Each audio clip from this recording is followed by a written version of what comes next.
When looking at short film conventions, it's hard to define exactly what one is. Every short film is unique with its own set of characters, narrative, and genre. A short film can be defined by its genre, such as a romance, comedy, or horror, or in my case, a mockumentary. I would classify my short film as a hybrid genre, as it is a mixture of both documentary and comedy. I gained inspiration from watching other short films with the same genre on the Virgin Media Shorts YouTube channel, such as The Man Who Can't Stop Putting Things in Bins. Furthermore, I watched The Hobbyist, an insight into a man who believes he invented a real life robot. These two media texts really grabbed my attention because they were just simply bizarre and a real laugh to watch, which is exactly what I wanted my target audience to think and feel about my own.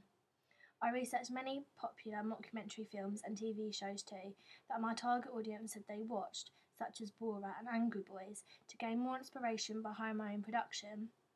I took note on how the two mixtures of genres, documentary and comedy, work together and how they really connect an audience to the characters and narrative.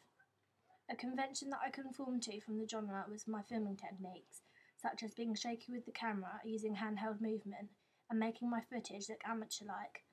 I really liked this convention because it made the different short films I watched more natural and more believable, which helped me connect to my storyline, as I truly believed the bizarre people were real. I didn't use a tripod when filming most of my footage, and I asked my actors to use a script as a guideline, as they could use improv with what they had to say. By using improv, my actors looked natural, and my target audience really enjoyed the comedy of what the different characters had to say and their personality. In my short film, I use interviews with my other characters to build a relationship with my audience and those characters. This convention is highly used in many other mockumentaries, such as The Office. Although I conform to most of mockumentary conventions, such as keeping the short film realistic, using interviews, and connecting my audience to the narrative and characters, I also subverted many others. When taking inspiration from other mockumentaries, a big convention used was a voiceover. Although at first I did not want to use this feature, and then I did, I decided not to, as I wanted my audience to focus merely on the characters and what they had to say. I believe that by using a voiceover, it would therefore be too overpowering, as my footage had good comical value, and I didn't want to cram too much in, especially in the 5-minute timeline that we had to keep. I also wanted to have big enigma codes in my short film to keep my audience guessing and wanting to know more. The big enigma code of my short film was, can Nigel really speak to animals? I kept this enigma code running throughout my short film.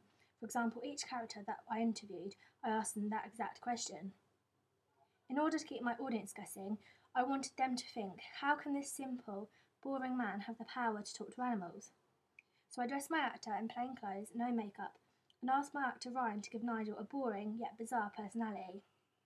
In relation to the film poster and the film review, I wanted to keep my conventions running throughout the two media texts. From doing previous research into the media texts, I knew what key conventions I had to use. I made sure my main character dominated my film poster, making it easy for my audience to see who the main character is and what the narrative is about. For my film review, I used the classic Empire review style and wrote up my review in columns and gave my film a rating.